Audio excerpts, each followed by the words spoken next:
नमस्कार friends, the study bye Mahesh YouTube channel में आपका स्वागत है। आज हम देखेंगे कि ग्रीनविच टाइम क्या होता है और प्राइम मेरिडियन को शून्य देशांतर बोलते हैं। सबसे पहली बात यह है कि इसको तीन नाम है, एक GMT, ग्रीनविच टाइम और प्राइम मेरिडियन या शून्य देशांतर बोलते हैं। तो ये कभी कभी एग्जाम में पूछता है कि शून्य देशांतर, प्राइम मेरिडियन, तो अलग अलग नामों से कंफ्यूज नहीं होना है।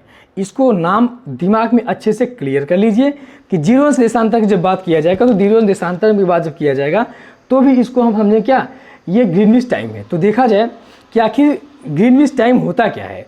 तो सबसे पहली बात हम ये देखेंगे कि यह ब्रिटेन का अपना एक मानक समय है। ब्रिटेन का एक अलग अपना एक ब्रिटेन, सबसे बड़ी बात ये बात किया जाए, यह क्या है, यह ब्रिटेन का मानक समय है। यह ब्रिटेन का एक मानक समय है। जब ये ब्रिटेन का एक मानक समय है तो इसी मानक समय को विभिन्न देशों के द्वारा अपना लिया गया है। आखिर जो ये ग्रीनविच शहर है, ये ब्रिटेन, ये जीरो अंश देशांतर समझिएगा तो तथ्य निकल के जाएगा। जीरो अंश देशांतर पर ये आपका ग्रीनविच शहर स्थित है, ब्रिटेन में है, और इसी से बोलते हैं, ब्रिटेन का एक मानक समय है, इसे बोलते हैं ग्रीनविच समय बोलते हैं। हम अध्ययन करेंगे कि ये ब्रिटेन का जो ये शून्य देशांतर रेखा है, ये कितने देशों से गुजरता है। यह संपूर्ण पृथ्वी को, ये जो होता है, ये संपूर्ण पृथ्वी को 24, एक तथ्य यहाँ से समझ निकल के आएगा कि संपूर्ण पृथ्वी को 24 देशांतर में बांटा गया है। संपूर्ण पृथ्वी को 24 देशांतर में बांटा गया है और बांटकर अध्ययन करता है, और इसी मानक समय रेखा को विभिन्न देशों के द्वारा इसको अपना लिया गया है। यह ग्रेट ब्रिटेन का मानक समय है, और यह इंग्लैंड के निकट शून्य देशांतर पर स्थित GMT नामक स्थान से गुजरती है, और इसलिए इसे क्या बोलते हैं, ग्रीनविच मीन टाइम बोलते हैं। आइए हम देखते हैं कितने देशों से को गुजरता है। तो सबसे पहली बार देखेंगे, जैसे मान लीजिए कि आपका ये ग्लोब है, ये आपका विषुवत रेखा है, विषुवत रेखा है, ये आपका देशांतर हो गया। ये सब क्या है, ये आपका देशांतर है। ऐसे मिल जाएगा। ये आपका साउथ पोल है और ये आपका नॉर्थ पोल है, ठीक है। तो हम ये देखेंगे कि दो देशांतर की जो बीच की दूरी क्या बोलते हैं, इसे गोरे बोलते हैं। दो देशांतर के बीच की दूरी को गोरे बोलते हैं। और दो देशांतर, एक देशांतर को पार करने में, यानी एक देशांतर को पार करने में 4 मिनट का अंतर है। 4 मिनट का समय लगता है एक देशांतर को पार करने में।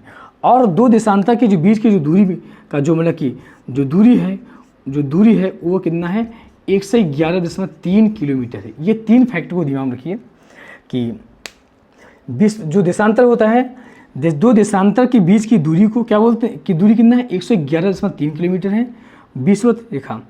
और दो देशांतर के बीच की दूरी को गोरे बोलते हैं, ये गोरे। और एक अंश यानी एक देशांतर को पार करने में आपका 4 मिनट का समय लगता है। हम इससे अगर इधर जाएंगे तो आप समझते हैं कि हमारा 24 घंटे घट जाता है, यानी एक दिन घट जाएगा, इधर बढ़ेगा।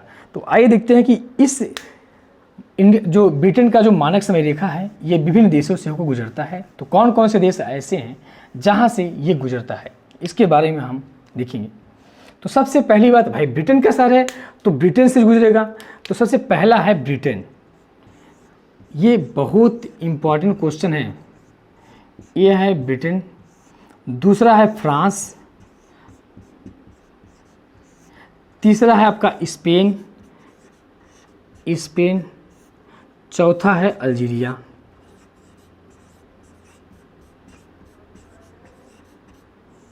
देखिए, ब्रिटेन, फ्रांस, स्पेन, अल्जीरिया, घाना, टोंगो, माली,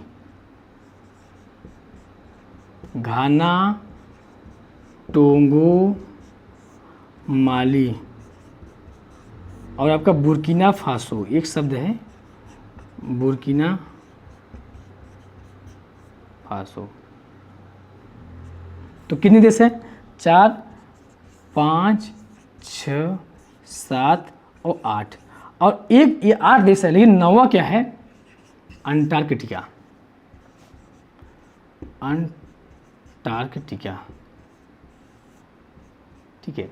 तो सबसे बड़ी बात है कि जब पूछा जाए कि प्राइम मेरिडियन, जब पूछा जाए कि प्राइम मेरिडियन कितने देशों से गुजरता है, तो आप यहाँ ये देखेंगे जो प्राइम मेरिडियन होता है वो प्राइम मेरिडियन 8 देश हैं, लेकिन ये अंटार्कटिका कोई देश नहीं है। तो यहाँ से तो पहला क्या है, जीएमटी क्या है कि ये सबसे बड़ी बात है कि ब्रिटेन का एक शहर है, जीएमटी नामक शहर है, और जीएमटी शहर जो है ये 0 अंश देशांतर पर स्थित है, और 0 अंश देशांतर पर स्थित होने के कारण ये ब्रिटेन का एक मानक समय होता है। तो जब पूछे किसका मानक समय, ये ब्रिटेन का मानक समय, और इसी मानक समय को विभिन्न देशों के द्वारा अपना लिया गया है। इसी मानक समय, अभी देखिए ये ठीक बीचों बीच आए, ये ग्लोब पे जो बात किया जाए ये सीधा यही रेखा है, ये आपका ये जो रेखा है सीधा गुजरी है, ये आपका प्राइम मेरिडियन ही है। तो 8 देशों से गुजरता, एक आपका अंटार्कटिका है। आइए देखते हैं कौन कौन से देश ऐसे हैं। ब्रिटेन, फ्रांस, ब्रिटेन के नीचे फ्रांस, उसके नीचे आएंगे स्पेन, अल्जीरिया, घाना, टोंगा, माली, बुर्किना फासो और अंटार्कटिका। ये क्रम से नहीं है, लेकिन आप ये 8 कंट्री याद कर लीजिए, ये विभिन्न प्रकार के कॉम्पिटिटिव एग्जाम में ये पूछता है। और ये है आपका ग्रीनविच टाइम या प्राइम मेरिडियन। आज का बस इतना ही। ओके, थैंक यू, धन्यवाद। मेरे चैनल को शेयर एंड सब्सक्राइब कीजिए।